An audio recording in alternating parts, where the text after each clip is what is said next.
ನಿಜ ನಮ್ಮ ಕಣ್ಣುಗಳನ್ನೇ ಮುಟ್ಟಗೊಳಿಸುವಂತಹ ಸೌಂದರ್ಯವನ್ನೇ ಕಂಡೆವು. ಮೇಲೆ ನೋಡು ನೀಲಗಗನ, ಕೆಳಗೆ ನೋಡು ಶಾಂತ ಭವನ, ಸುಪ್ರಸನ್ನವಾದಂತಹ ವಾತಾವರಣ, ಹೂವ ಬಿಟ್ಟಿವೆ ಹೂವ ಗುಟ್ಟಿವೆ, ಹೂವ ನೊಟ್ಟಿಹ ಮರಗಳು, ಚೈತ್ರ ಯಾತ್ರೆಗೆ ಬಂದು ನಿಂತಿಹ 100 ಚೆಲುವಿನ ರಥಗಳು, ಕಾಮರತಿಯರು ಬಂದು ಹಾಡುವ ರಾಸ ಲೀಲಾ ಪದಗಳು, ಸೃಷ್ಟಿಕಾರಿಗೆ ಚೈತ್ರ ಬರೆದಿಹ ಮಧುಪವಾನದ ಪದಗಳು, ಭವನದ ವನವು ವಸಂತನ ವಿಹಾರ ಕ್ಷೇತ್ರವು, ನೀ ನೆನೆತಿರುವ ಈ ಉಪವನವನ್ನು ಕಂಡು ಯಾರಾದರೂ ಬೆಳೆಗಾಗಲೇ ಬೇಕು ಮಿತ್ರ. ನಿಜ. ಅಷ್ಟು ಮಾತ್ರವಲ್ಲ, ಇಲ್ಲಿ ಅರಳಿದಂತ ಹೂಗಳು ಅದೆಷ್ಟೋ ಇದೆ. ಬಕುಳ, ಮಂದಾರ, ಗೋವಿದಾರ, ಕನ್ನಿಕಾ, ಜಾಜಿ, ಮಲ್ಲಿಗೆ, ಸೇವಂತಿಗೆ, ಹಲವು ಬಗೆಯ ಹೂಗಳನ್ನು ಕಂಡೆವು. ಅದೇ ರೀತಿ ಹೂಗಳ ಪ್ರಾಣಿಸಿದೆವು. ಈ ಪ್ರಕೃತಿ ಕೇವಲ ನೋಡುವುದಕ್ಕೆ ಹೂವಿರುವುದು ಮಾತ್ರವಲ್ಲ, ಅದು ಮನುಷ್ಯರಿಗೆ ಹಠರೂಪವಾಗಿದೆ.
ಬಹುಶಃ ಅವರಿಗೆ ಓದುವುದಕ್ಕೆ ಬರುವುದಿಲ್ಲ ಅಂತ ಕಾಣುತ್ತದೆ. ನಾವು ಫಲಕದಲ್ಲಿ ಬರೆದು ಹಾಕಿದರೂ ಕೂಡ ನಮ್ಮ ಉಪವನಕ್ಕೆ ಬಂದಿದ್ದಾರೆ ಎಂದ ಮೇಲೆ ಅವರಿಗೆ ಓದುವುದಕ್ಕೆ ಬರಲಿಕ್ಕೆ ಇಲ್ಲ. ಹಾಗೆ ಎಷ್ಟು ಬಂದಿದ್ದಾರೆ? ಅಮ್ಮ, ಒಟ್ಟಿಗೆ 5 ಬಂದಿದ್ದಾರೆ. ಹೌದು, ಒಬ್ಬನನ್ನೇ ಹೊಂದಿಕೊಂಡು 4. ಒಟ್ಟಿಗೆ 5. ಅಮ್ಮ, ಬಂದದು ಮಾತ್ರವಲ್ಲ, ಮತ್ತೆ ಅವರು ಏರಿಕೊಂಡು ಬಂದಂತಹ ತುರಗವನ್ನು ಮರಕ್ಕೆ ಕಟ್ಟಿ ಹಾಕಿದ್ದಾರೆ. ಹೌದಮ್ಮ, ಅದರಲ್ಲಿ ಒಬ್ಬ ಚಂದ ಅಂದರೆ ತುಂಬಾ ಚಂದಮ್ಮ. ಅಂತ ಅಂದರೆ ಹೇಗೆ? ಮನ್ಮಥನು ಜಯಂತನ ಹಾಗೆ. ಹೌದಮ್ಮ. ಎಲ್ಲಿದ್ದಾರೆ ಅವರು? ಅಮ್ಮ, ನೀವು ಅವರನ್ನು ನೋಡ್ಬೇಕಮ್ಮ. ನನಗೆ ನೋಡುವುದು ಬೇಡ. ನಮಗಾಗಿ. ನನಗೆ ನೋಡುವುದು ಬೇಡ. ಆದರೆ ನಿಮಗಾಗಿ ನಾನೊಮ್ಮೆ ನೋಡುತ್ತೇನೆ. ಅದು ಅದು ಅಮ್ಮ, ಅಲ್ಲಿ ನೋಡಿ. ಛೀ!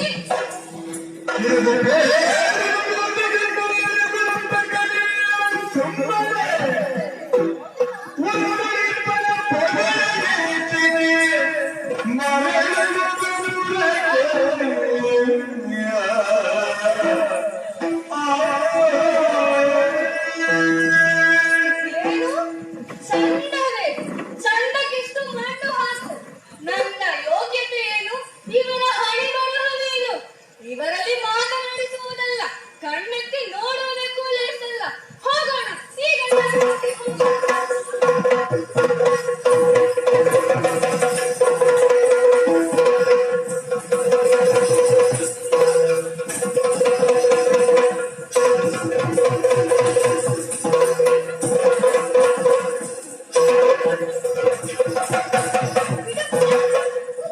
ನೀನೆಲ್ಲಿಗೆ ಓಡುದು?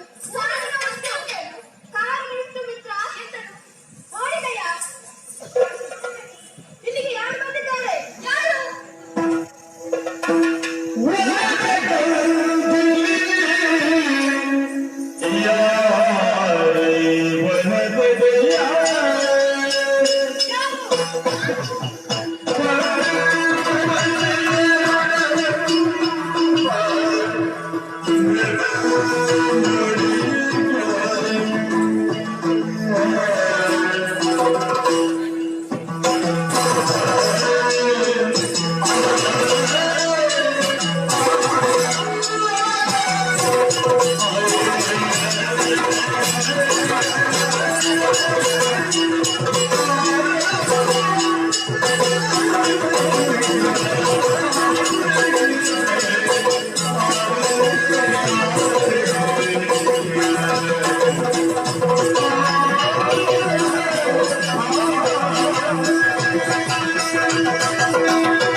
Hallelujah.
ಮಿತ್ರ, ನೀನು ಮಾಡಿದ ವ್ಯವಸ್ಥೆಯಲ್ಲಿ ಸ್ವಲ್ಪ ಕುಳಿತ ಆಯಾಸ ಪರಿಹಾರ ಮಾಡಲು ಹಾಗೆ ಭಾವಿಸಿತ್ತು.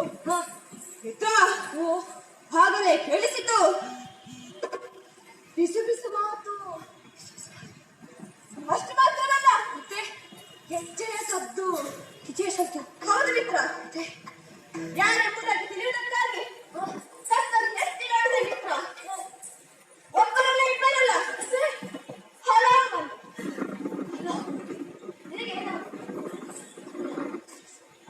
ಹುಡುಗಿಯರು ಮತ್ತೆ ನೀನು ಯಾರನ್ನು ಭಾವಿಸಿದೆ? ನಾನೇ ಭೂತಗಿದ್ದವಂತೆ. ಅಲ್ಲ, ನೀನಿರೋದು ಭೂತದಲ್ಲಿ ಸಾಧ್ಯ. ನನಗೆ ತಮಾಷೆ ಮಾಡು ಆಯ್ತಾ? ಅಲ್ಲಪ್ಪ, ಮತ್ತೆ ನಿನ್ನನ್ನು ಕಂಡಾಗ ಅವುಗಳಿಗೆ ಭಯವಾಗುತ್ತದೆ. ಹಾಗೆ ಅವರಿದ್ದು ಆ ಹುಡುಗಿಯರನ್ನು ಬಳಸಿ ಮತ್ತಿದಲ್ಲಿ ಒಬ್ಬಳಾಕೆ. ಆಹಾ ಎಂತ ಚಂದ, ಎಂತ ಚಂದ. ಅವಳ ಚಂದವನ್ನು ವರ್ಣಿಸುವುದಕ್ಕೆ ಸಾವಿರದ ನಾಳೆನೇ ಇಲ್ಲ. ಆಕರ್ಷಣೆಗೆ ಅಸಾಧ್ಯ. ಅಷ್ಟು ಚಂದವಾ? ಹೌದು ಮಿತ್ರ. ದುಂಡಗಿನ ಮುಖ, ಹಾಗೆ ಹಣೆ, ಹಾಗೆ ಹುಬ್ಬು, ಹಾಗೆ ಕಣ್ಣು, ಹಾಗೆ ಮೂಗು. ಅಲ್ಲ, ನೀನು ಗಾಡಿಯಲ್ಲಿ ತತ್ವವನ್ನು ಇದಕ್ಕ ನಾನೇನು ಮಾಡಿದೆ? ನಿನ್ಗೇನಾಯ್ತು? ಅದು ಎಂತದ? ನೀನು ಹೇಳಿದೆ ರೋಗ ಅಂತ ಹೇಳು. ಅಲ್ಲ, ನೀನ್ ಮಾಡಿದಲ್ಲ ಈಗ ನಾನಾ? ನಾನೇನು ಮಾಡಿದಂಥದ್ದು? ಅಲ್ಲ, ನೀನು ಭಾವನ ಲಾರಿಯಲ್ಲಿ ಹಾಗೆ ಮಾಡಿದ? ಯಾರ ಲಾರಿ? ಭಾವನ ಲಾರಿ. ಭಾವನ ಲಹರಿ. ಅದೇ ಹೇಳಿದ ಪುಣ್ಯಾತ್ಮ. ಅದು ಸರಿ ಬರಬೇಕು. ನೀ ಸರಿ ಮಾಡ್ಲಿಕ್ಕಿದ್ಯಲ್ಲ. ಅಲ್ಲ, ನೀನೇನು ಭಾವಿಸಿದ ಹೇಗೆ? ಮತ್ತೆ ನಾನು ನಿನ್ನನ್ನು ಹೊಗಳಿಲ್ಲ ಹಾಗೆ. ಅಲ್ಲ, ಮತ್ತೆ ಹೇಳಿದ್ದು ನಂಗೆ ಅಲ್ಲ ನೀ ಹೇಳಿದ್ದು. ಅಲ್ಲ, ಇದೊಂದು ಹೊಗಳ ಮುಖವ. ಹೌದಪ್ಪ, ನಿಮ್ಮದೆಲ್ಲ ಮುಖ, ನನ್ನದು ಮುಸುರ. ನಾನು ಹಾಗೆ ಹೇಳಿದ್ದ. ಇದನ್ನು ಮುಸುಡಿ ಎಂಬ ಹಾಗೆ ನಾನು ಹೇಳಿದ್ದ. ಮಿತ್ರ, ನಿನ್ನ ಮುಖ ಹೇಗುಂಟು ಗೊತ್ತಾ? ಹೇಗೆ? ಸಾರ್ವಜನಿಕ ಬಾವಿಯ ಬಗೆಯಲ್ಲಿರುವ ಕೊಡಪಾಳದ ಹಾಕಿಟ್ಟಂತೆಲ್ಲ ನಿನ್ನ ಮುಖ. ಅಲ್ಲ, ಅಷ್ಟು ಜಾಸ್ತಿ ಹೋಗಿದೆಯಾ ಪುಣ್ಯಾತ್ಮ? ಆದರೆ ಒಂದು, ನೀರು ಸೇದುವುದಕ್ಕೆ ಉಪಯೋಗ ಆದದ್ದು ಅಷ್ಟೇ. ಅಲ್ಲ, ಉಪಕಾರ ಮಾಡಿ ಹೀಗಾದದ್ದು. ಮಿತ್ರ, ಬೇಸರ ಮಾಡಬೇಡ. ನನ್ನ ತಮಾಷೆಗೆ ಹೇಳಿತು. ನೀನು ಮಾಡಿದ ವ್ಯವಸ್ಥೆಯಲ್ಲಿ ಆಯಾಸನ ಪರಿಹಾರ ಮಾಡುತ್ತಾ ಇದ್ದೆ. ನಿಜ? ಆಗ ಹೆಣ್ಣು ಮಕ್ಕಳು ಬಂದರು. ಅದರಲ್ಲಿ ಒಬ್ಬಳು ಚಂದದಾಕೆ, ತುಂಬಾ ಸುಂದರಿ. ಅವಳಿಗೆ ಯಾಕಾಗಿ ಬಂದಿದ್ದಾಳೆ? ಅವಳ ಹೆಸರು ಏನು? ಅವಳನ್ನು ಪೆತ್ತ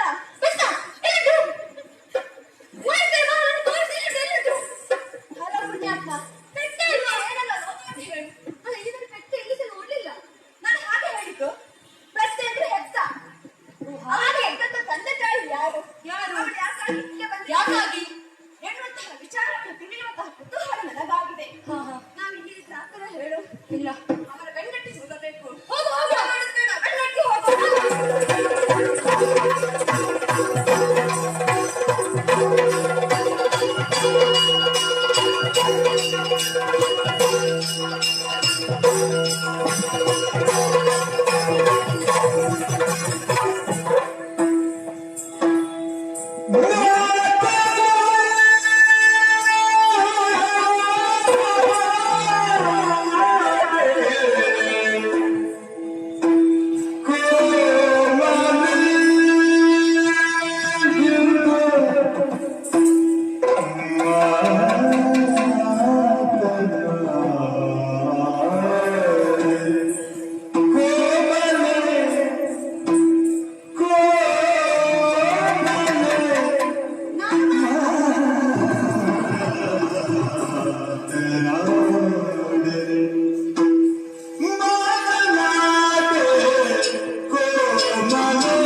ಹಾಗೆ ಯಾರಂತ ನನಗೆ ಗೊತ್ತಾಯ್ತು. ಈಗ ನಾನು ನೋಡಿದ ನೀನು ನೋಡಿಲ್ವಾ? ಈಗ ನಿನಗೂ ನೋಡಬೇಕಾ? ಅಲ್ಲ ಒಮ್ಮೆ ನೋಡು, ತೊಂದರೆ ಇಲ್ಲ. ಓ ಅಕ್ಕ, ನನ್ನ ಬೆರಳ ತುದಿಗೆ ನೋಡುತ್ತೇನೆ. ಓ ದೇವರೇ, ಎಷ್ಟು ಕೊಳೆ ಪುಣ್ಯಾತ್ಮ! ಇದ್ದ ಎಲ್ಲ ರೋಗ ಬರ್ಬೋದು, ನಿಂಗೆ ಉಗುರು ತೆಗಿಲಿಕ್ಕೆ ಇಲ್ಲ ಸಂಕಟ. ಈಗ ನಾನು ನನ್ನ ಉಗುರ ನೋಡೋದಕ್ಕೆ ಹೇಳಿದ್ದ? ನೀನಲ್ಲ ಬೇಡ ತುದಿಗೆ ನೋಡು ಹೇಳಿದ್ದು ನಾನ. ಅಲ್ಲ, ಬೆರಳ ತುದಿಯಲ್ಲಿ ಉಗುರಿಲ್ಲದೆ ಮತ್ತೆ ನನ್ನ ತಲೆ ಮೇಲೆ ಇರ್ತದ. ಹಾಗೆ ನಾನೀಗ ಎಂತ ಮಾಡ್ಬೇಕು? ಯಾವಾಗಲೂ ಒಂದೇ ಪದಕ್ಕೆ ಒಂದೇ ಅರ್ಥ ಅಲ್ಲ. ಮತ್ತೆ ಒಮ್ಮೆ ಬೆರಳ ತುದಿಗೆ ಆ ಕಡೆಗೊಂಡು ನೋಡಂತೆ. ದೊಡ್ಡ ಮಾವಿನ ಮರ, ನನಗೆ ಅಂತಲೇ ಅದು ಕಾಣುವುದು. ನಿನ್ನ ಕೊನೆಯ ಕಾಲಕ್ಕೆ ನಿಂಗೆ ಎಂತ ಬೇಕಿತ್ತಾ? ಅಲ್ಲ, ಹೌದು. ನಾನು ಮಾತಾಡಿದ್ದು ನೀನು ಹೇಳಿದ ಪದ ಹಾಗಿತ್ತು. ಅದು ಮಾವಿನ ಮರ ಕಾಣ್ತದೆ ಅಂತ ಹೇಳಿದಪ್ಪ. ಒಮ್ಮ ಆ ಕಡೆಗೆ ಸರಿಯಾಗಿ ನೋಡ. ಆ ಕೆಂಪು ಬಣ್ಣದ ಕುಪ್ಪಸ ಕಟ್ಟವಳು, ಹಳದಿ ಬಣ್ಣದ ದಾವಣಿ ಕಟ್ಟವಳು ನೋಡಿದ್ಯಾ? ಎಷ್ಟು ಚಂದ ಇದ್ದಾಳಲ್ಲ. ಚಂದವಾದು. ಅಲ್ಲ, ಅಷ್ಟು ಚಂದದವರನ್ನು ನೋಡುವಾಗ ನಿನಗೆ ಏನು ಅನ್ಸೋದಿಲ್ವಾ? ನನಗೆ ಏನು ಅನ್ನಿಸುವುದಿಲ್ಲ. ಏನು ಅನ್ಸೋದಿಲ್ವೇ? ಏನು ಅನ್ನಿಸುವುದೇ ಇಲ್ಲ. ಅಯ್ಯೋ, ನೀನೊಬ್ಬ ಯಾವ ಅರಸಿಗೆ ಪುಣ್ಯಾತ್ಮ. ಯಾಕೆ? ಯಾವನೇ ಒಬ್ಬ ವ್ಯಕ್ತಿಯನ್ನು ಸೆಳೆಯುವಂತಹ ರೂಪವನ್ನು ಕಂಡು ನಿನಗೇನು ಅನ್ಸೋದಿಲ್ಲ ಅಂತ ಹೇಳ್ತಾ ಇದ್ದೀಯಲ್ಲ. ನನಗೆ ಹಾಗೆ ಅನ್ನಿಸ್ಲೇ ಇಲ್ಲ. ಈ ಕಡೆಗೆ ಬಾ, ನೋಡ. ಒಮ್ಮೆ ಸರಿಯಾಗಿ ನೋಡು ಅವಳ ಮುಖವನ್ನು. ದುಂಡಗಿನ ಮುಖ, ಕಣ್ಣಿನ ಅರ್ಧ ಚಂದ್ರಾಕೃತಿ. ನೀನು ನೋಡುದು ಯಾವ ಕಡೆಗೆ? ನೀನು ಈ ಕಡೆಗೆ ನೋಡಬೇಕು. ಅರ್ಧ ಚಂದ್ರಾಕೃತಿಯ ಹಣೆ, ಕಾಮನ ಬಿಲ್ಲಿನ ಹುಬ್ಬು, ಬಾಗಿದ ಹುಬ್ಬೆಂಬ ಕಾಮನ ಬಿಲ್ಲಿಗೆ ತನ್ನ ರೆಪ್ಪೆಗಳೆಂಬ ಹಗ್ಗವನ್ನು ಕಟ್ಟಿ ಕುಡಿ ನೋಟವೆಂಬ ಬಾಣವನ್ನು ಪ್ರಯೋಗಿಸುತ್ತಾ ಇದ್ದಾಳೆ ಆಕೆ. ಇನ್ನು ಅವಳ ಕಣ್ಣು, ಅದು ಕಣ್ಣಲ್ಲ, ಮತ್ತೆ ಕಮಲದ ಹೆಸರು. ಇನ್ನು ಮೂಗು, ಸಂಪಿಗೆಯ ಮೂಗು. ಇನ್ನು ತುಟಿ, ಆಹಾಹಾ. ಹೇಳ್ಕೊಂಡು ನಾನು ಕೇಳ್ತಾ ಇದ್ದೇನೆ. ನನಗೆ ಗೊತ್ತುಂಟು, ನಾನು ನೋಡಿದ್ದೆ. ನೀ ನನ್ನ ಮಾತನ್ನು ಕೇಳೋದಾದ್ರೆ ನಿನ್ನ ಕೆಲಸ ಬೇರೆ ಇದೆ. ಅಲ್ಲ, ಒಟ್ಟಿಗೆ ಮಾಡ್ಬೇಕಲ್ಲ. ಈಗ ನಾನು ಒಬ್ಬನೇ ಮಾಡ್ತೇನೆ, ನೀನು ನೋಡು. ಆಯ್ತಾಯ್ತು, ಸರಿ. ಹಣ್ಣಾದ ತೊಂಡೆ ಹಣ್ಣನ್ನು ತುಂಡರಿಸಿ ಹಾಗೆ ಜೋಡಿಸಲ್ಪಟ್ಟ ಹಾಗಿದೆ. ಇನ್ನು ಬೆಲ್ಲ, ಅದು ಅಚ್ಚು ಬೆಲ್ಲ. ಇನ್ನು ಅವಳ ಕೊರಳು, ಅದು ಶಂಕದ ಹಾಕೊಂಡು. ಇನ್ನು ಅವಳ ಪಾದ, ಹಂಸ ಪಾದ. ಇಷ್ಟು ಚಂದದ ಹುಡುಗಿ ನಿನಗೆ ಚಂದ ಕಾಣಲಿಲ್ವಾ? ಅದೊಂದು ಚಂದವಾ ಅಲ್ವಾ? ಹಾ. ಹಾಗೆ ನಿನಗೆ ಚಂದ ಕಂಡದ್ದು ಯಾವುದು? ಅಲ್ಲಿ ನೋಡಲ್ಲ. ಎಷ್ಟು ಚಂದ ಶ್ರೀನಿವಾಸ. ಈಗ ಅದು ನಿನಗೆ ಚಂದವಾ? ಸರಿ, ಇವಳ ಚಂದವನ್ನು ನೋಡಿ ಇವಳ ಅಂಗಾಂಗವನ್ನು ನಾನು ವರ್ಣಿಸಿದೆ. ನಿನಗೆ ಅವಳ ಚಂದ ಕಂಡಳು, ಅವಳನ್ನು ವರ್ಣಿಸ.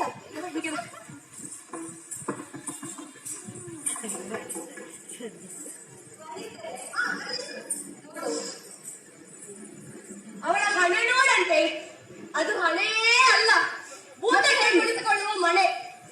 ಅಯ್ಯೋ ಗ್ರಹಚಾರವೇ, ಅವಳ ಹುಬ್ಬು ನೋಡಂತೆ, ಹೇಗುಂಟು? ಭೂತದ ಮಂಟಪದಲ್ಲಿನ ಕತ್ತಿಯ ಹಾಗುಂಟು. ಅವಳ ಕಣ್ಣು ನೋಡು, ಹಲಸಿನ ಬೋಳೆಯ ಹಾಗೆ. ಅವಳ ಮೂಗು ನೋಡು, ಅಂಪಣಕಾಯ ಹಾಗೆ. ಅವಳ ಕೈ ನೋಡಂತೆ, ಪಡವಲಕಾಯ ಹಾಗೆ. ಅವಳ ಬಾಯಿ ನೋಡಿದ್ದೆ ನೀನು, ಅವಳ ಬಾಯಿ ಮೆಚ್ಚಿದ್ದ ಬಚಾಯಿಕಾಯಿ ಹಾಗೆ ಉಂಟು. ಆಹಾ, ಎಷ್ಟು ಚಂದ, ಎಷ್ಟು ಚಂದದವಳು. ನಿನಗೆ ಚಂದವೇ ಅಲ್ವಾ? ಇದೊಂದು ಚಂದವಾ? ಈಗ ಯಾವ ಕಡೆಗೆ ನಿನಗೆ ಪೆಟ್ಟು ಬೀಳುವುದೆಂದು ನನಗೆ ಗೊತ್ತಿಲ್ಲ. ಅಲ್ಲ, ನಾನು ಅಂಗಿ ಚಂದ ಕಂಡದ್ದು ಹೇಳಿದಪ್ಪ. ನಿನಗೆ ಪೆಟ್ಟು ಬಿದ್ದು ನಾನು ಜವಾಬ್ದಾರನಲ್ಲ. ಅವಳಿಗೆ ಪೆಟ್ಟು ಕೊಡ್ಲಿಕ್ಕಿಲ್ಲ ಅಲ್ಲೇನೆ. ನನ್ನನ್ನು ನಿಮ್ಮ ಮದುವೆ ಕರೆಯೋದು ಬೇಡ. ಅಲ್ಲ, ಆಗ ನನ್ನ ಹಿಂದೆ ಬಂದಿದ್ದಾಳೆ ಅವಳು. ಅದಕ್ಕೆ ಯಾರು ಹೇಳಿದ್ದು ಹೆಣ್ಣು ಮಕ್ಕಳನ್ನು ಹಾಗೆ ಹೊಗಳುವುದು? ಹೆಣ್ಣು ಮಕ್ಕಳು ಹೊಗಳುವುದಕ್ಕೆ ಯಾರು ಹೇಳಿಕೊಟ್ಟದ್ದು ನಿನಗೆ? ನಾನೊಂದು ಹೇಳಿದಪ್ಪ, ಸ್ವಯಂ ಪ್ರೇರಿತನಾಗಿ. ಹಾಗ ಮತ್ತೆ ಹೇಗೆ? ಹೆಣ್ಣು ಮಕ್ಕಳು ಯಾವಾಗಲೂ ಹೊಗಳಬಾರ್ದ? ಹಾ. ಹೂಗಳಿಗೆ ಹೊಳೆದುಬಿಟ್ಟು ಹೊಗಳಬೇಕು. ಹೆಣ್ಣು ಕಮಲ, ಮುಖ ಕಮಲ, ಕರಕಮಲ ಎಂಬ ಹಾಗೆ. ಅಲ್ಲ ಪುಣ್ಯಾತ್ಮ, ಎಲ್ಲ ಕಮಲ ಹೌದು, ಎಲ್ಲ ಕಮಲಕ್ಕೆ ಕೊಟ್ರೆ ಮತ್ತೆ ಬೇರೆಕ್ಕೆ ಬೇಸರ ಆಗುದಿಲ್ವೋ? ಬೇರೆ ಅಂದ್ರೆ ಯಾವುದು? ತರಕಾರಿಗಳಿಗೆ ಬೇಸರ ಆಗುದಿಲ್ವೋ? ಓಹೋ, ಅದಕ್ಕೆ ನಾನು ಹಾಗೆ ಹೇಳಿದಪ್ಪ. ಪಾಪ ಬೇಸರ ಆಗ್ತದೆ ಅಂತ ಹೇಳಿ ಹೀಗೆ ಹೊಗಳಿ. ಹೌದು, ಯಾರಿಗೆ ಬೇಸರ ಆಗ್ಬಾರ್ದಲ್ಲ ನಮ್ಮಿಂದಾಗಿ. ಸರಿ ಮಿತ್ರ, ಅಂತೂ ನಿನಗೆ ಅವಳು ಚಂದ ಕಂಡಳು. ಅದು ಕ್ರಮವೇ ಹಾಗಲ್ವಾ? ಹೇಗೆ? ಮೆಚ್ಚಿದವನಿಗೆ ಮಸಲು ಸುಖ. ಅಲ್ಲಿಗ ಅದು ಮಸಣವಾ? ಒಂದು ತಮಾಷೆಗೆ ಹೇಳಿದ್ದು. ನೀನ್ ಯಾವ ತಮಾಷೆ ಅಂತ ಹೇಳುದು? ಹೇಳುದೆಲ್ಲ ಹೇಳ್ತಿ, ಆಮೇಲೆ ಅಂತ ನಾಶ ಹೇಳಿದೆ. ಅಲ್ಲ, ನಾನು ನಿನ್ನ ಜೊತೆ ತಮಾಷೆ ಮಾಡಿದ್ರೆ ತವರ ಜೊತೆ ಮಾಡ್ಲಿಕ್ಕಾಗ್ತದ? ಆ ಆಯ್ತು ಸರಿ ಮಿತ್ರ ನೀನಲ್ವಾ? ಹೌದು ಮಿತ್ರ, ಬೇಸರ ಮಾಡ್ಬೇಡ. ಈಗ ನಾವಿಬ್ಬರೇ ಮಾತಾಡ್ತಿದ್ರೆ ಆಗ್ತದೆ ಹೇಳು? ನಮ್ಗೆ ಅವ್ರ ಜೊತೆ ಮಾತಾಡ್ಬೇಕಲ್ಲ, ಹೇಗೆ ಮಾತಾಡುದು? ಅಲ್ಲ ಪುಣ್ಯಾತ್ಮ, ಒಂದು ಹೆಣ್ಣು ಮಕ್ಕಳ ಹತ್ರ ಮಾತಾಡ್ಲಿಕ್ಕೆ ಬರುದಿಲ್ವಾ? ಅಲ್ಲ, ನನಗೆ ಅಭ್ಯಾಸ ಅಂತ ಹೇಳು. ನಾನು ಇಷ್ಟರ ಒಂದು ಹೆಣ್ಣು ಮಕ್ಕಳಲ್ಲಿ ಮಾತಾಡ್ಲಿಲ್ಲ. ನಾನ್ ಮಾತಾಡ್ತೇನೆ ನೋಡಿ. ನಿನಗೆ ಅಭ್ಯಾಸ ಅಂತ ಗೊತ್ತುಂಟು. ನಾನು ಹಿಂದೆ ಹೋಗ್ಬೇಕಲ್ಲ, ಇಲ್ಲಿ ಇರ್ತೇನೆ. ಇಲ್ಲಿ ಸರಿ. ಸ್ವರ ಬರ್ತಾ ಇಲ್ವಾ? ಒಳಗಿದ ಬರ್ತೋಳು. ಸರಿ ಸರಿ, ಬೇಗ. ಓ ನಾಯಿ ಮರಿ, ಸಾಯಿಸಿ ಮಲಗಿದೆ. ನಾನು ಕಲ್ತಾದ್ದು ನಾಯಿ ಮರಿಯಲ್ಲ. ಅದು ನಾಯಿ ಮರಿಯಾ? ಮತ್ತೆ ಅದು ಆಚೆದ್ದು ನಾಯಿ ಮರಿ. ಅದು ನಾನೇ ಮಣಿ. ಅದೇ ಎಲ್ಲ ಹೋಗಿ ಸಮಯ ಆಯ್ತಷ್ಟೇ. ಇನ್ನೊಮ್ಮೆ ಪ್ರಯತ್ನಿಸ್ತೇನೆ. ಸರಿ. ಓ ಬಜಗ ಬದನೆ, ಬಾಜ ಗಜ ಬದನೆ.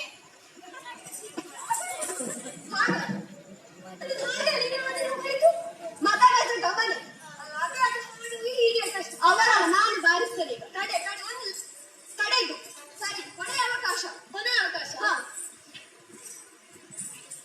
ಓ ಉಗುರು ನಾಯಿ,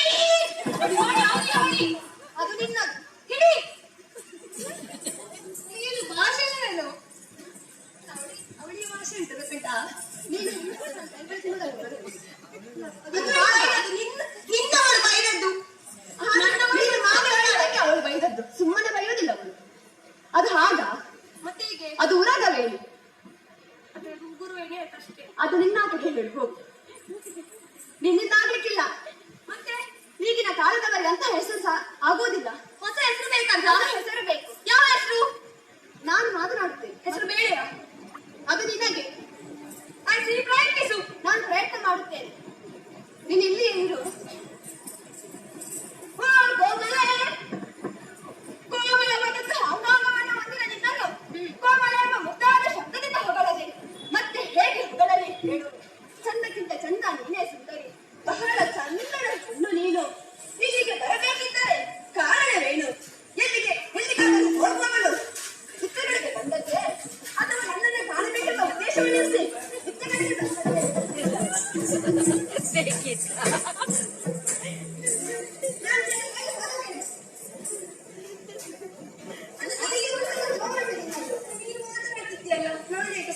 ಮೊದಲು ಅವಳು ನನ್ನ ಜೊತೆಗೆ ಮಾತನಾಡ್ತಾಳೆ, ಆಮೇಲೆ ನಿನ್ನದು. ನನ್ನನ್ನು ಕಾಣಬೇಕೆಂಬ ಉದ್ದೇಶವನ್ನೇ ಇತ್ತ ಕಡೆಗೆ ಬಂದದ್ದೇ? ನಿನ್ನ ಈ ಚಂದದ ರೂಪವನ್ನು ಕಣ್ಣಾರ ಕಂಡೆ. ಈ ನಿನ್ನ ರೂಪವನ್ನು ಕಂಡ ಬಳಿಕ ನಿನ್ನ ಮಾತನ್ನು ಕೇಳಬೇಕೆಂಬ ಹಬ್ಬಕ್ಕೆ ನನ್ನದಾಗಿದೆ. ಓ ಹಾಗಾಗಿ ಸುಮಾರು ದಿವಸಗಳು ಬಾರಿಸಿ. ಹಾಗಾಗಿ ಹೆಚ್ಚು ಬೇಡ, ಒಂದೇ ಒಂದು ಮಾತನಾಡು. ಒಬ್ಬ ವ್ಯಕ್ತಿಯ ಮಾತು ಹೇಗಿರಬೇಕೆಂಬುದನ್ನು ತಿಳಿಯುವುದಕ್ಕಾಗಿ ಆತನ ಒಂದು ಮಾತು ಸಾಕಂತೆ. ಅದೇ ನೀನು ಮಾತನಾಡುವುದಲ್ಲ, ನಿನ್ನ ಬಾಯಿನಲ್ಲಿ ಕೇಳು. ಓ ಮನೆ ಮಾತನಾಡು. ಯಾಕೆ ಕೋಪಿಸಿಕೊಂಡಿದ್ದೀಯ? ಮಾತನಾಡಿ. ಹೋಗಿರಾದರೆ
ಅವಳೇನು ಸಾಮಾನ್ಯದವರಲ್ಲ. ಮತ್ತೆ ಯಾರು? ಈ ಪುರದ ಅರಸನ ಮಗಳು. ಹಾ,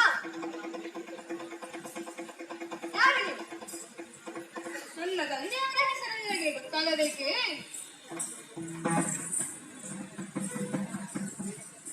ಅವಳ ಪರಿಚಯವನ್ನು ಬಿಡ್ತಾ ಇದ್ದಾಳೆ. ನೀನು ಅವಳ ಜೊತೆಯಲ್ಲಿ ಮಾತನಾಡ್ತಾ ನಾನು ಇದ್ದೀಯ. ಅವಳ ಪರಿಚಯ ಕೇಳಿ. ಅವಳ ಪರಿಚಯ ಮಾತ್ರ ನಾನು ಹಾಗಲ್ಲ ಹೇಳಿದ್ದಲ್ಲ. ಮೊದಲು ಇವಳು ಮಾತನಾಡಬೇಕು. ನನ್ನದಾಯ್ತು, ಅದು ನಿನ್ನದು. ಹೇಳು, ಏನು ತಿಳಿಯಬೇಕು? ನಿನ್ನ ಪೂರ್ವಪರ. ಪೂರ್ವಪರ.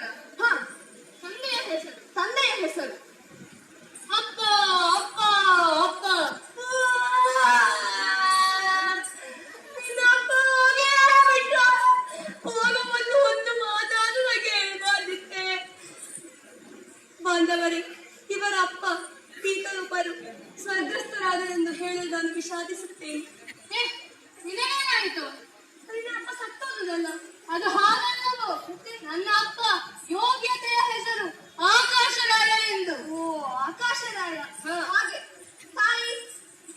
ತಾಯಿ ಅಮ್ಮ ಅಮ್ಮ ಅಮ್ಮ. ಅಯ್ಯೋ,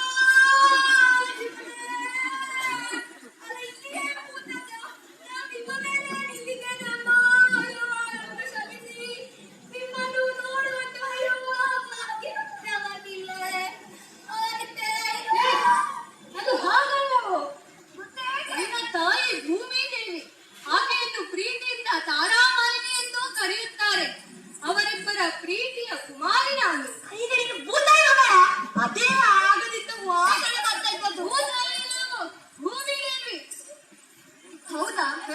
ಸರಿ, ನಿನ್ನ ಹೆಸರೇನು? ನಿನ್ನ ಹೆಸರು ಹೌದು, ನಿನ್ನದು. ಹೇಳಲೇಬೇಕಾ? ಹೇಳು. ಹೇಳಲೇಬೇಕಾ? ಹೇಳು. ಹೇಳಲೇಬೇಕಾ? ಹೇಳು. ಏನು? ಸರಿಯಾಗಿ ಹೇಳೋದಿಲ್ಲ, ಜೋರಾಗಿ ಹೇಳು. ಪದ್ಮಾವತಿ.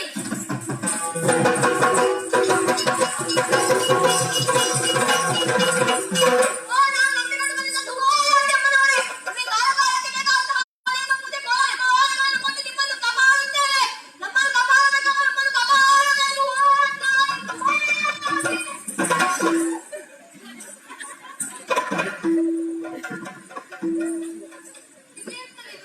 ನನಗೂ ಗೊತ್ತಿಲ್ಲ, ಅವಳಿಗೆ ಕೆಲವರು ರೋಗ ಉಂಟು.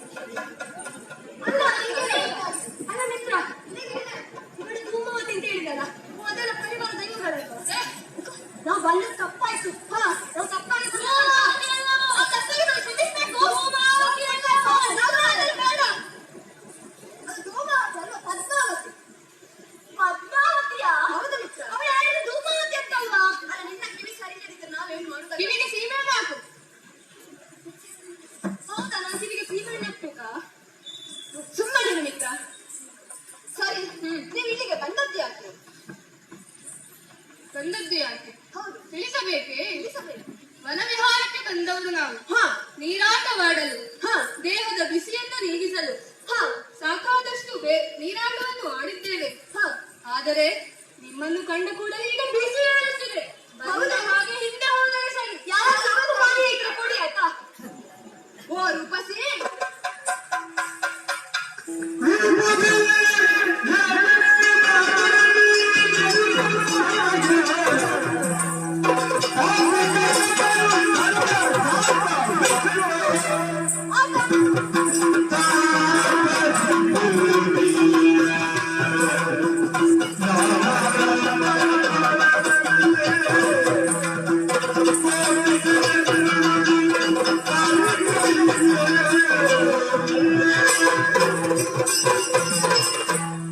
ಓ ಮಿತ್ರ, ಯಾರಿಗಾದ್ರೂ ಹೆಸರು ಬರುವುದು ಹೇಗೆ? ಹೇಗೆ?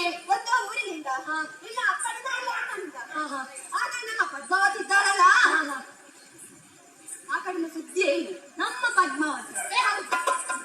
ಯಾರೋ ನಮ್ಮ ಪದ್ಮಾವತಿ, ನಾನು ನಿಮ್ಮವರ. ಹಾಗಲ್ಲ ಅಕ್ಕ, ಅದು ಸರೋಗೆ ಅಂತ ಹೇಳಿದ್ದು. ಆದ್ರೆ ಇವಳಿಗೆ ಹೆಸರು ಬಂದದ್ದು ಹೇಗೆ? ಹೇಗೆ? ಇವಳಿಂದ ಇವಳ ಅಪ್ಪನಿಗೆ, ಇವಳ ಅಪ್ಪನಿಂದ ಇವಳಿಗೆ ಹೆಸರು ಬಂದದ್ದಲ್ಲ. ಹಾ ಹಾ. ಇವಳಿಂದ ಇವಳ ಅಪ್ಪನಿಗೆ ಹೆಸರು ಬಂದದ್ದು. ಅಲ್ಲ, ಈಗ ಅವಳ ಹೆಸರು ಎಂತ ಅಂತ ಗೊತ್ತಿಲ್ಲಲ್ಲ. ಕೇಳು. ಹೆಸರೆಂತ? ಇಂದಿರ ಶ್ರೀಲತಾ. ಅದೇ ಇಂಡಿಯಾ ಶ್ರೀಲಂಕಾಗೆ ನಾನು ಕಟ್ಟಬೇಕು ಅಂತ ಇದ್ದೇನೆ. ಅಲ್ಲ, ಕಟ್ಟಬೇಕು ಅಂತ ಇದ್ದೇನೆ. ಏನಿದು?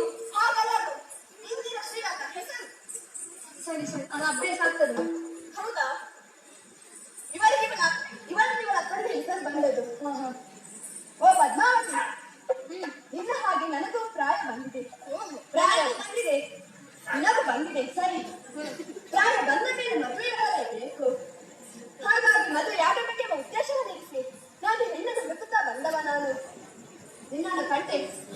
ಈ ನಿನ್ನ ರೂಪ, ಈ ನಿನ್ನ ಗುಣ, ಈ ನಿನ್ನ ನಡತೆ ಇವೆಲ್ಲವನ್ನು ನೋಡುವಾಗ ನೀನು ನನಗೆ ಸರಿಸಮಾನಳು ಎಂಬ ಹಾಗೆ ನಾನು ಚಿಂತಿಸುತ್ತೇನೆ. ಹಾಗೆ ತಡ ಮಾಡುವುದಿಲ್ಲ, ನೀನು ನನ್ನನ್ನು ಮದುವೆಯಾಗಬೇಕು. ಕುರಿಯೊಂದು ಕೇಸರಿಯ ಮೇಲೆ ಆಸೆ ಇರ್ತದೆ, ಅದು ನಡೆಯುವುದಿಲ್ಲ ಆಯ್ತಾ? ಅಲ್ಲ, ಗುರಿಗೆ ಯೋಗ್ಯತೆಯಿಂದ ನಾನು ಸಿಗುತ್ತದೆ ಆಯ್ತಾ? ನಕ್ಷತ್ರವನ್ನು ಬೇಕು ಅಂತ ಹೇಳಿ ಕೈಗೆ ಬರಲಿಲ್ಲ ಆಯ್ತಾ? ಈಗ ಅಲ್ಲ ನಕ್ಷತ್ರ ಬರ್ತ ಆಗ್ತದೆ ಆಯ್ತಾ? ಈ ವಿಷಯದಲ್ಲಿ ನನ್ನ ತಂದೆಗೆ ಹೇಳಿದರೆ ನಿಮ್ಮ ಕೈಗೆ ಬೇಡಿ ಬೇಡಿ ಆಗ್ತದೆ. ಬೇಡಿ ಹಾಕಿಸ್ತಾರ? ಮಿತ್ರ, ನಮ್ಮನ್ನು ಇದುವರೆಗೆ ಯಾರಾದರೂ ಬಂಧಿಸಿದ್ದಾರಾ? ಯಾರಿಂದಲೂ ಬಂಧಿಸಲು ಸಾಧ್ಯ ಆಗಲಿಲ್ಲ. ನನ್ನ ಬಂಧಿಸಲಿಕ್ಕೆ ಪ್ರಯತ್ನ ಮಾತ್ರ ಪಟ್ಟಿದ್ದಾರೆ. ಯಾರು? ಅಲ್ಲ, ಇದು ಸವರ್ನಲ್ಲಿಗೆ ಸಂಸಾರ ಮಾಡ್ಲಿಕ್ಕೆ ನೀವು ಹೋದದ್ದು, ಅದು ನಿನ್ನ ಅಪ್ಪ ಹೋದದ್ದು. ನೀನೆಲ್ಲ ಹೋದದ್ದು. ಕನ್ನಡದಲ್ಲಿ ಸಂಸಾರಕ್ಕೆ ಹೋದದ್ದು. ಅದೇ ಸಂದರ್ಭ ನಿನ್ನನ್ನು ಕಟ್ಟಿ ಕಟ್ಟಿ ಕಟ್ಟಿ ಬಂಧಿಸಲಿಕ್ಕೆ ಪ್ರಯತ್ನ ಪಟ್ರು. ಅದರಿಂದ ಸಾಧ್ಯವೇ ಆಗಲಿಲ್ಲ. ಹೌದಲ್ಲ? ಮತ್ತೆ ಇವರಿಂದ ಆಗ್ತದ? ಹೌದು. ಇನ್ನು ಕೆಲವರು ಬಂಧಿಸಿದ್ದಾರೆ. ಹೇಗೆ ಹೇಗೆ ವೃತ್ತಿಯ ಮೂಲಕ. ನೋಡು ಪದ್ಮಾವತಿ, ನಾವು ಸಾಮಾನ್ಯದವರಲ್ಲ. ಏನು ನಾವು ಕೂಡ ರಾಜಕುಮಾರರು. ಓಹೋ, ನಮ್ಮ ಊರು ಚೋಳ. ನೀವು ಚೋಳನವರ? ಹೌದು, ಬರ್ತೀಯಾ? ಅವರಿದ್ರಲ್ಲ, ಅವರಿಗೆ ಗೊತ್ತಾಗದು. ಯಾಕೋ ನಾನು ಇಂಥ ಸುತ್ತಿಗೆ ಮಾಡಲಿಲ್ಲ, ಗೊತ್ತಾಯ್ತಲ್ಲ? ಅವನಿಗೆ ಕೋಪ ಬಂದ್ರೆ ಬಡಿತಾನೆ ಅವನು. ಓಹೋ, ನನ್ನ ತಾಯಿ ಬಬಲಾದೇವಿ. ಓ ದೊಡ್ಡ ಬಾಯಿ ಅವಳು. ನಿನ್ನಷ್ಟಲ್ಲ, ಅವಳ ಪ್ರೀತಿ ಸುಕುಮಾರ ನಾನು. ಹಲವಾರು ಹೆಸರುಗಳಿವೆ. ಏನಂತ? ಮುಕುಂದ, ಮುರಾರಿ, ವೆಂಕಟರಮಣ, ಶ್ರೀನಿವಾಸ, ವಾಸುದೇವ ಎಂಬ ಹಾಗೆ. ನಾನೇ ವಾಸುದೇವ. ನಾನು ಯೇಸುದೇವ. ಇದೇನು ಹಾಗೆ? ಕೇಳ್ತಾ ಇದ್ದಾರಲ್ಲ, ಹೇಳಿ. ಅಲ್ಲ, ಇವನ ಸುದೇವ ಅಂತ ಕರೀತೇನೆ, ಅವನು ದೂರ ಇದ್ದಾನಲ್ಲ. ಯೇಸುದೇವ, ಯೇಸುದೇವ. ಅವನಿಗೆ ಎಷ್ಟು ಕರೆದ್ರೆ ಕೇಳುವುದಿಲ್ಲ. ಹಾಗಾಗಿ ನಾನು ಅವನಿಗೆ ಹಾಗೆ ಕರೆಯುವುದು. ಆದ್ದರಿಂದ ಇವನ ಯೇಸುದೇವ. ನನಗೆ ಮದುವೆಯಾಗಲಿಲ್ಲ ಭಾವಿಸಬೇಡ. ನನಗೆ ಮದುವೆಯಾಗಿ ಮಕ್ಕಳಿದ್ದಾರಾ? ಇಬ್ಬರಿದ್ದಾರೆ. ಓ, ಉದ್ಯೋಗದಲ್ಲಿದ್ದಾರೆ? ಹೌದು. ಒಬ್ಬ ಬರೆಯುವುದು, ಇನ್ನೊಬ್ಬ ಬಿಡುವುದು. ಓ, ಬ್ರಹ್ಮ ಮತ್ತು ಮನ್ಮಥ. ಹೌದು. ಆದರೆ ಒಂದೇ ಸಮಸ್ಯೆ ಆಗಿದೆ ಈಗ. ತಾಯಿ ಮಕ್ಕಳನ್ನು ಬಿಟ್ಟು ಹೋಗಿದ್ದಾರೆ. ಅಲ್ಲದಿದ್ದರೂ ನಿನ್ನ ಮೇಲೆ ಯಾರು ನಿಲ್ಲುತ್ತಾರೆ? ಇದೆಯಲ್ಲ,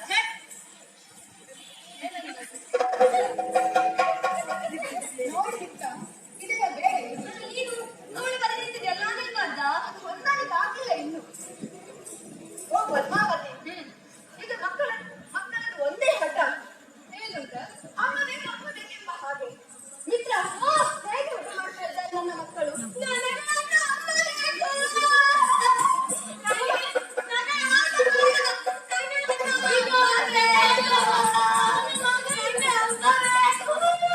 ಸಾಕು ಸಾಕು, ಅವನನ್ನು ಬಿಟ್ಟು ಅವನ ಅಭಿನಯಿಸಿ ತೋರಿಸಿತು. ಓ, ಹೀಗೆ ಅಭಿನಯಿಸುವುದು? ಹೌದು. ಮಿತ್ರ, ಇವರಲ್ಲಿ ನನ್ನ 2 ದಿವಸ ಕಾಣಲಿಲ್ಲ.